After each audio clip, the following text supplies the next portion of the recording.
Good morning, you two. So you survived the night okay? Hi there, I'm Linda and this is Hutton's Valley Permaculture. Today I'm showing you a little of my poultry setup, some maintenance I have to do, and talk through perhaps a few things that need to be better connected to make everything work much more smoothly. First up is letting everyone out of their houses and coops so they can enjoy the day. They're always a bit suspect of new things. Me holding a camera really puts them off. Nah. Here they come. Next we'll let out the boys, which I just kind of drop it and step back. Here we go, they're very keen.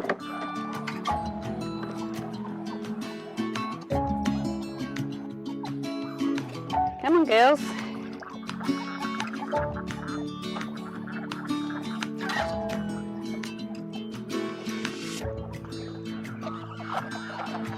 I'm going to say hello to everybody.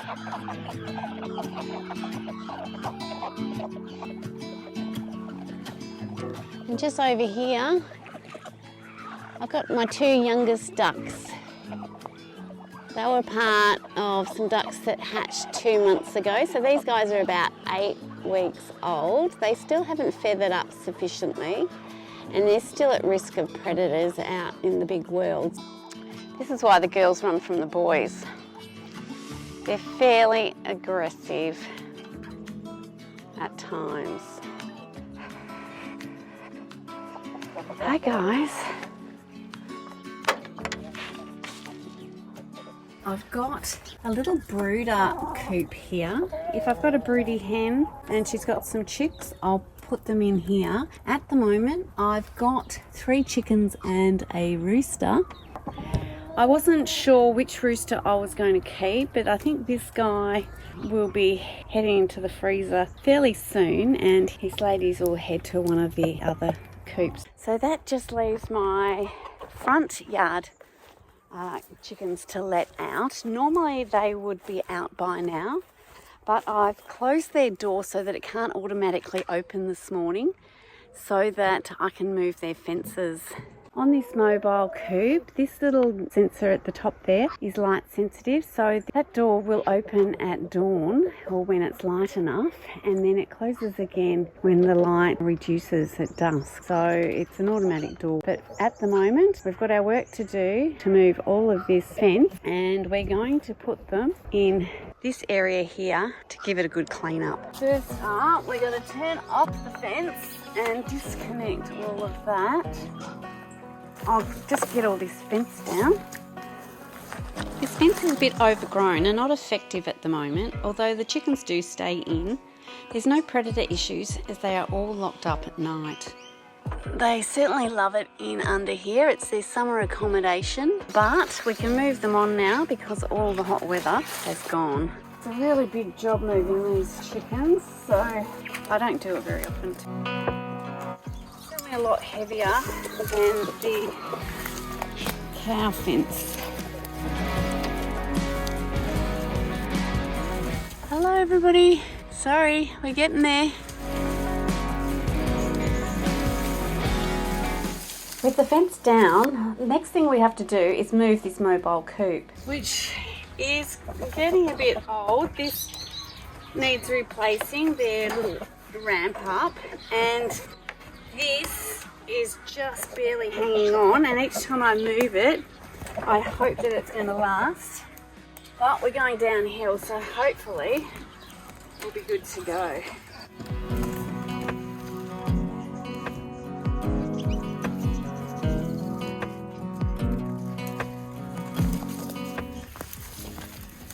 Sometimes the moves are easy and sometimes they're more challenging. Going through this garden today will be more challenging.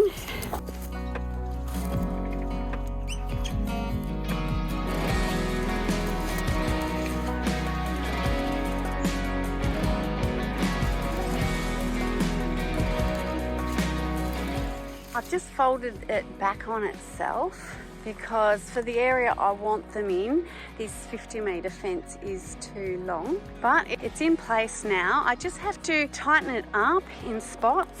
They always love a new area and lots of new green, so let's get them out. You ready?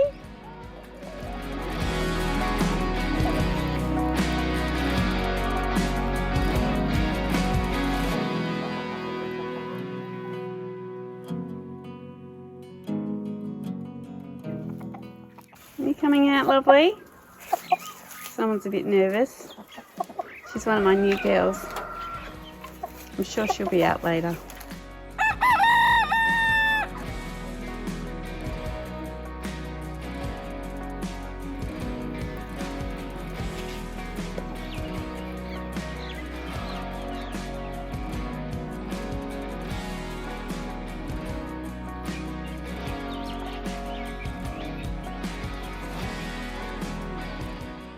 These two ducks are straying into fox territory, which is kind of down near the creek, which you can see just beyond the fence line there. There's the creek. These little girls, oh, there's a third one hiding behind the tree there. They're putting themselves at risk. So usually if I see them there, I'll scare them back up to the dam. There is foxes around, and I do lose ducks at times.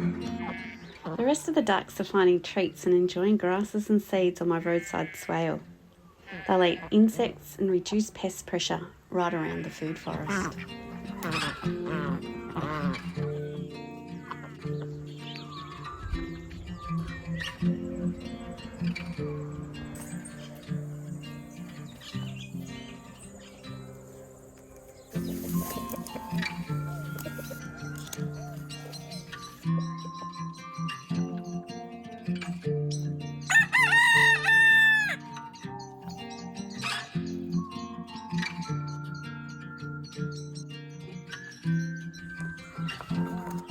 Right now, it's just after lunch, and that's the time when I generally come out to see if these girls have given me any eggs, and I'll let them out as well. If I let them out in the afternoon, they generally stay in the enclosed area that I've got here for them. But if I left them out here all day, especially this guy here, he would fly straight out and then start to dig up my kitchen garden.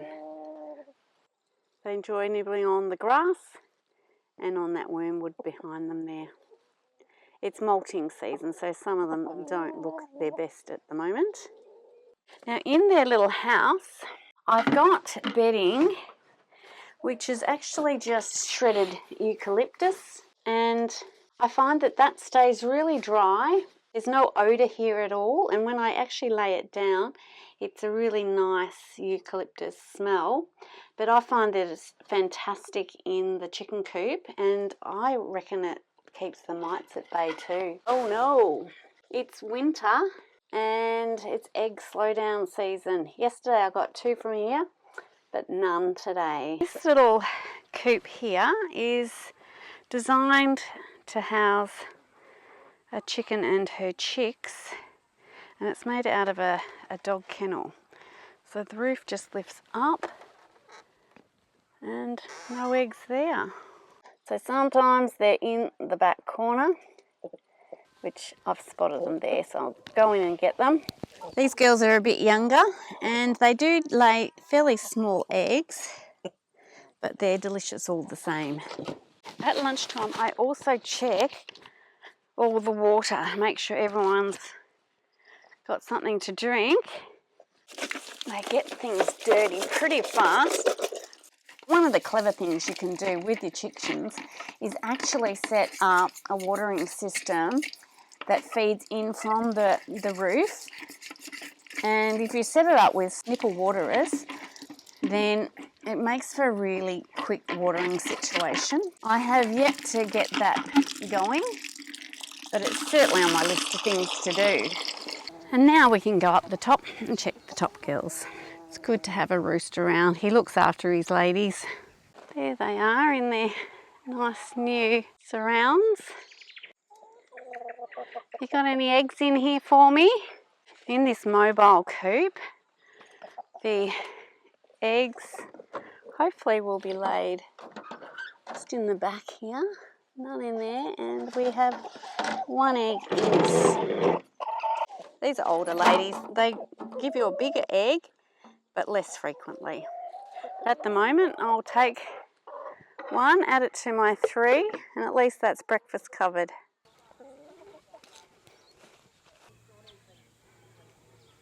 I'm going to visit the ducklings, and I'm going to move a couple of the coops and freshen up all the living quarters. Here we go. We'll freshen up your water.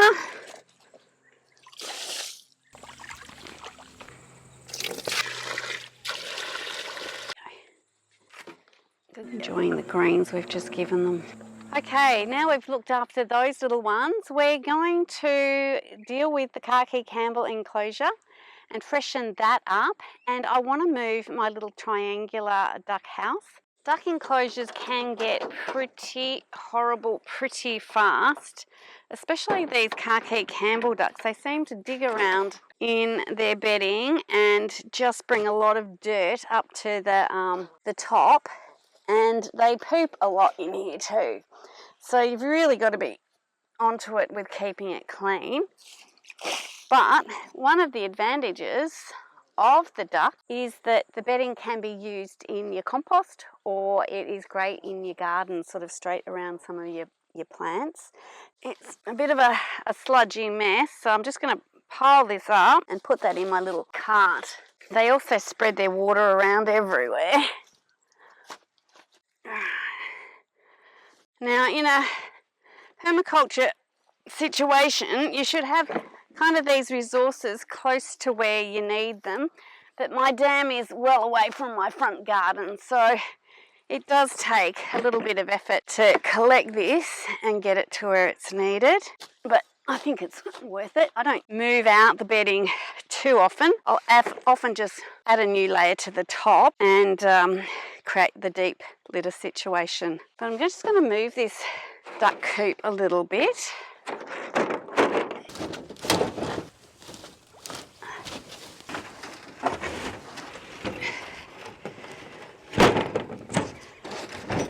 I've got a lot of bush rats around the place, and there's a big burrow that's going into there, so they're making their way in, and they certainly had made their way in at the front. I mean, it won't take them long to really get back there again, but we'll try and keep them at bay for a little bit. I'm just going to add some hay to line their coop. That's heaps fresher in there for them. I'm hoping to move this little coop. The electric fence that surrounds the duck houses isn't ideal when it ends way above the water. Now, I believe foxes can swim anyway, so they will get in here if they want to, but I kind of feel more comfortable with the houses surrounded. The 4 duck houses is less than ideal. You sort of start off with one, and then you add an extra one, and suddenly it just becomes a bit too inefficient. So my plan over the coming months is to get rid of all 4 duck houses, build 1 duck house and a duck enclosure, and make this duck system a lot more efficient. So this is my little dolly that I use for moving sort of enclosures like this. It slips in under, usually, unless the grass has grown up too much, and you kind of lift it.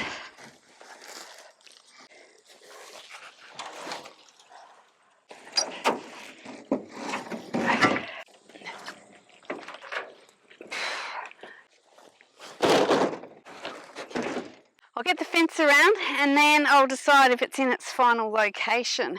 And all of this duck bedding, which I only just changed, I don't know, it would have been 5 days ago, they can go to my new compost I'm about to build. Okay, I'm going to try and get this fence moved. It's good to get it moved occasionally, get it out of all the grass.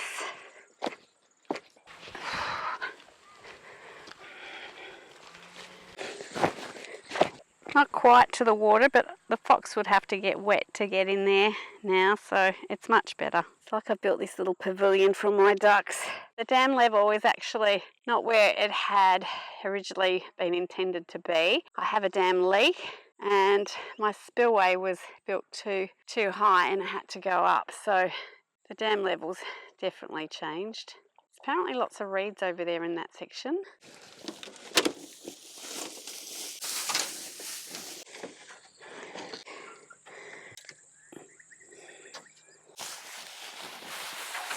All snug again.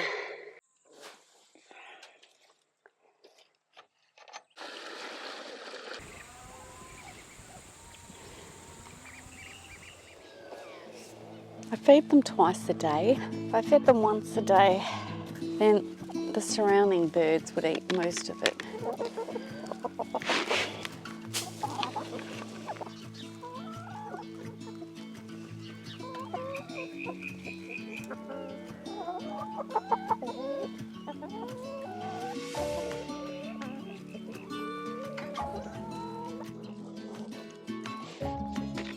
Come on.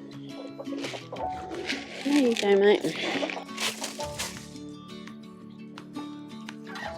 In you go. Good girls.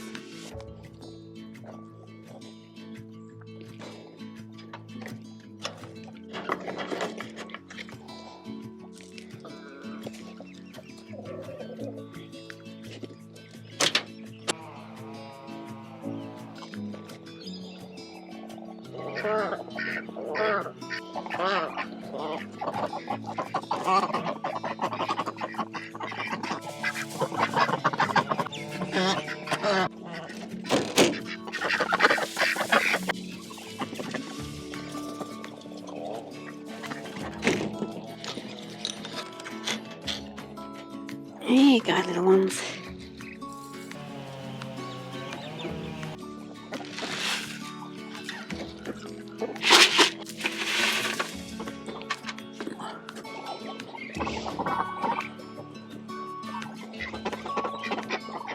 Come on, mister. You keep going.